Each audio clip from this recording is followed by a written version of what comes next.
Hey guys, welcome back to my channel. If you're new, I'm Katie and welcome to the Bookish adventure. Today we're talking about my April wrap up and May TBR. So I actually had to look up what I read in April because A, quite possibly the longest month I've ever been in, and I had my best reading month ever. I read so many books. I'm so proud of myself. I read 5 books, which just does not ever happen for me. I don't know how or what happened. Call it a fluke, I don't know, but let's get into this. So the first book I read was The Woodcutter by KatiEllen, and I gave that 2.5 stars, possibly 2, probably 2.5. Oh, this book has been on my TBR for the longest of times, and finally I've gotten around to reading it. So it is the story of a woodcutter who is kind of this protector of the forest, and there are these 12 realms and they all kind of live in harmony, vaguely, and there are also fae and they have to do with the royalty, and then you've got like your general fairy tale people that you know. Following me? I know it's a lot. It starts off in the woods and you don't really know anything about the 12 kingdoms that surround the woods. You don't really know his role. You don't really know a lot of stuff until quite a while into the book, and there are clearly some different plot lines which are clearly meant to come together, and you're like, oh okay, it's all interconnected, but it kind of just seemed too much and wasn't really handled very well. It was kind of disappointing because overall I really liked the story, and once I knew what the hell was happening I was like, oh okay, yeah, this is like quite cool. But I don't know, I feel like maybe it would work really well as like a TV series, but it was just a long time before anything was explained, so I was just a bit like, what is going on right now? Next up, City of Ashes by Cassandra Clare. So I listened to this on audiobook as well as reading it. Probably a mistake. I gave this book 2.5. Thinking about it, again, it should probably be a 2. I liked the audiobook enough, but I didn't like the woman who was narrating it, particularly when she was having to do voices like Clary and Isabel's. It was just really cliche and teeny and just really quite annoying, and it almost exacerbated how annoying the dialogue was sometimes. So this follows on from the first book and the hunt for Valentine whilst he is trying to pursue the mortal instruments, and also the fallout from the previous book. You may know I have a bit of a love-hate relationship with this series. I just hate it completely, but I love the world that she's created and I'm so interested in it. I think the problem is I just have a lot of high expectations for this series. The hype is unreal, just the love for it is insane, and I'm just not getting it. So I'm gonna go and read the last book in the first half of the trilogy, and then I'm gonna read the prequels and then come back to this. I have been told that the latter half of this series, the back, it's so weird like talking about it in a trilogy even though it's 6 books, but I know what I'm saying,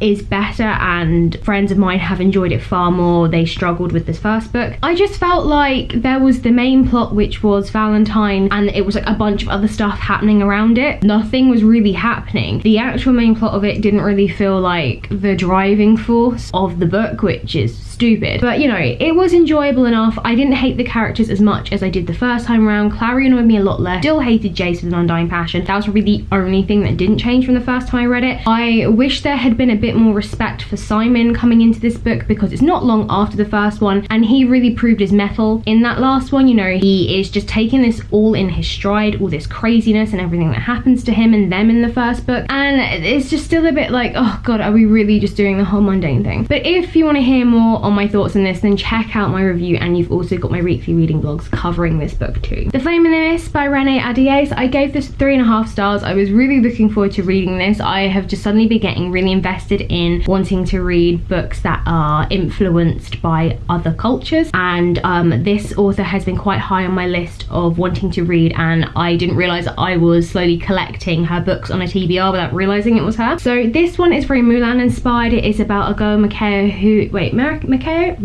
who is on her way to meet her future husband, the Emperor's son, when her convoy is attacked and she's the sole survivor. So she decides, instead of going home, she decides that she's actually going to go and infiltrate the Black Clan, who she believes is responsible for the attack, and she wants to infiltrate them, find out why they did it and all that stuff. This book surprised me in a lot of ways. It picked up literally, like, it starts, she's in that convoy, it is about to be attacked. There's also multiple point of view, so from her brother, from a couple of clans members, even the Emperor at one point. However, the reason why it didn't get 4 stars was because there is this magical element to this book, but it just sort of is, and it kind of happens, and there's no real explanation, and I'm like, what is going on? So it left me with a few kind of questions and head scratchy moments. And because the other point of views, like we have it from the emperor, his wife and his mistress, but literally have like one chapter from them, so you're kind of getting information and you're trying to piece together who actually may have done it. Was it the royalty? Could it have been her brother? All the speculation is rife as to who you think it could be and as to why. Could it even be someone who's not kind of in this book, like a fellow, like a lord who just wants like to do harm to their family? So there's a lot of options and where it could be, but because those chapters literally happen once, their point of view, you're like, I have more information, but I now have sort of less information. Now I'm even more confused. I am excited to continue on with this book. I've also got the novellas as well to read, because although it was predictable and where it could go at the end, but again, I think that's because there are so few options it could have gone, it was still handled really well. And it's like, oh, okay, right now the next stage, like Mariko is clearly more confident. I'm kind of hoping that the second book will earn that 4 stars. Dorothy Must Die by Danielle Page. So this is the volume 1 in the novellas, so there are 9 novellas wrapped up in 3 books. So this one covers Dorothy, Glinda and the Wizard. So you have the main series of Dorothy Must Die, which follows the second girl, Amy. The novellas, and this is the only reason why I decided to read these novellas, was because it explains everything that happens to Oz, how Dorothy becomes to be, the truth behind certain people before you get to the Oz that we know in the actual book series. That is the reason why I decided I wanted to read this. So I gave this book 3 stars. It is a pretty solid read, and I am really glad that I have decided to do the novellas first. The only thing I didn't like was probably Dorothy's story, and that is more because her character is so different from the start. You expect her to be the same Dorothy that we know from the films, and then the progression once she goes back to Oz, and then the corruption of magic changing her. But she's already got a bit of an attitude problem coming into this. It's just tough for her because obviously Aunt Em and Uncle Henry have told her not to tell anyone about what happened to her, and the amazingness of Oz when you get home,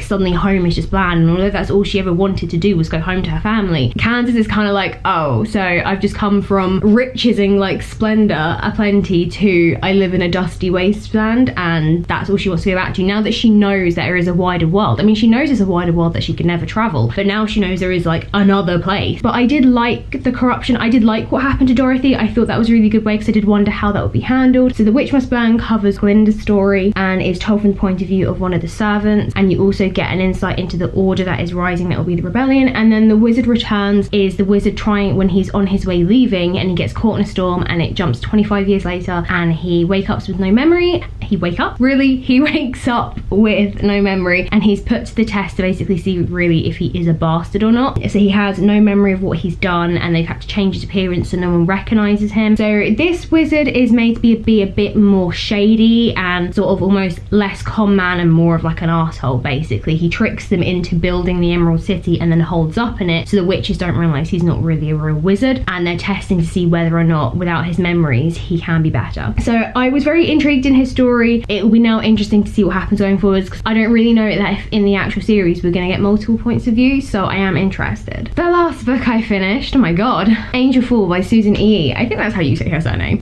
This again has been on my TBR for like 8 years. So this book is about Pemrin, who lives in the apocalyptic world. It's like 6 weeks after the angels decide to attack us, and it's crap town central. Whilst trying to flee the building her and her mother and her sister live in, they come across an angel being wings packed off, and there's a massive fight, and she kind of intervenes so her mum can get her sister to safety. However, one of these angels is not thrilled about this and takes her sister. So she saves said angel on the floor, and they kind of team up, and she sort of says, you know, well, doctors here can attach limbs back to people, maybe they can do that with your wings. So she sort of holds his wings as a bargaining chip, and for him to help her find her sister, and it is them traveling to get to the angel Airy to find her sister. So there are a lot of things along the way, like you have the human resistance element that you meet, and you start to learn a bit more about the angel politics, but that is kind of right to the end. I gave this book 3.5, I think. Let me check Goodreads because I can't actually remember. Yep, 3.5. As an overall book, it is pretty okay. However, suddenly all the information and everything happened like right in the last like 10%, and I was sat there like, oh my god, oh my god, oh my god. Like there was so much information. There was just blood and gore everywhere. More plans are being revealed, and just it, I mean, it is so good, and I'm really glad that this book has lived lived up to time. Yeah, that's what I'm looking for, because this was out when, you know,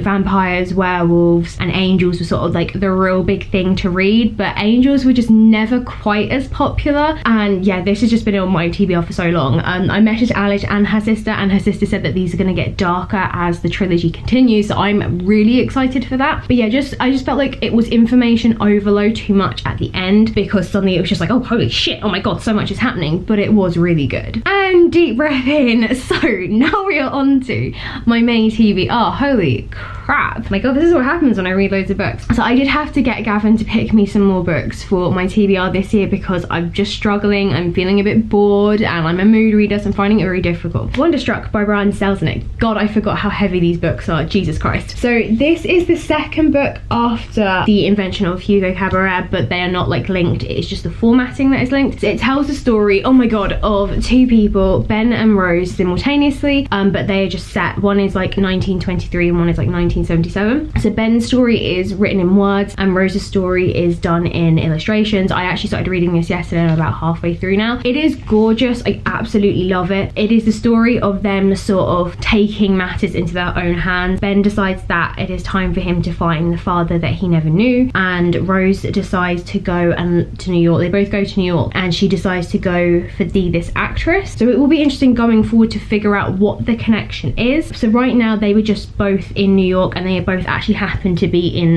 the Natural History Museum. The Natural History Museum. There we go. I keep thinking they're gonna bump into each other, but of course they're not, because it's like so far apart. But this is a really nice book, and again, this has been on my TBR. I think since the film of Hugo Cabaret came out, quite possibly, I think these have been on there, and it's just really cool to read a book in two different formats. The Northern Lights by Philip Pullman, or The Golden Compass, whichever you may know it as. This is also going to be my audio read as well, and this has been on my TBR again for a very long time. So this is part of my books I should have read in my childhood series. I think I've been slightly intimidated and put off by this book because of the love and the popularity around it, and also the fact I don't think I really know what it's about. I know it is about Lyra, and I know there is a kidnapping and it is a rescue mission, but it becomes more than that, and there are polar bears and armor, and that's about as much as I got. I don't really know the plot of this, however, that is not putting me off, but it is a little bit daunting. I remember seeing the film as a kid and being kind of confused by it. I haven't watched the TV series yet. I'm hoping to catch up on that, but I actually want to read this first before I do. I am really excited to do this. The audiobook I found of it is narrated by Philip Pullman and it's got a full cast, and I listened to a little bit on sample last night and I was like, oh my god, I'm so excited to do this. And very happily, the rest of the trilogy is also narrated in the same way, so by Philip Pullman and a full cast. The Grimm Legacy by Polly Shulman. So this is a book that again has been on my TBR forever. This is a series, but each book can be read as a standalone. So this one focuses on the Brothers Grimm, and I'm pretty sure it is different characters in each one. So the character in this ends up working in this library where you can borrow magical items, and I think this library must be obviously items associated with the Brothers Grimm, but they are starting to go missing, and she goes to try and track down and find out like what is happening with them. Again, this has been on my TBR in a while, so a little bit fuzzy on the details, but I just kind of wanted something that was going to be pretty easy to read and just after, because I feel like those two books, although Wonderstruck isn't going to be like massively heavy, it's quite a lot to try and separate the two stories when seeing pictures and writing, because I keep thinking they're happening at the same time frame. I kind of just want like almost like a palette cleanser for the mind. This again is part of my wanting to get more into children's literature, because I just feel like children's literature, not when I was a kid, it's just so much better nowadays. The last book that I'm considering reading, I'm sort of, once I've gotten those two out the way, I'm a little bit like not sure. So I'm either going to go down the route of reading some more of the Death collection, or I'm thinking about reading The Invisible Library. That was another one that Gavin picked this time round, and it is about a lady who works in a library, but she is also a spy. There's about 6 books in it, and I kind of want to use them sort of as standalones. I know obviously that they need to be read as a series, but I have this weird thing that when I pick books to read on my Kindle, I treat them as, they're going to be like standalones and in-betweens, and I'm not sure of what to read. Okay, so I've just really quickly read up on the synopsis. So it's about Irene, who is a professional spy for the mysterious library, which harvests fiction from different realities. So she lives in an alternative London, and her mission is to retrieve a dangerous book, but when they arrive, they discover that the book has been stolen. So it sounds kind of weird and intriguing, and I quite like these sort of either alternative realities or where they can go between the realities. I'm going to stop there. This video has been way longer than I thought thought it would be. Good God, I'm so sorry. But again, I somehow read 5 books last month and I don't know how that happened. Don't forget to hit that like button if you enjoyed this video, and as always, comment below what did you read in April and what you're going to read in May. If you're new, then hit the subscribe button and of course ding the bell to never miss a video. I hope you have a great week, and I will see you Thursday for a weekly reading vlog.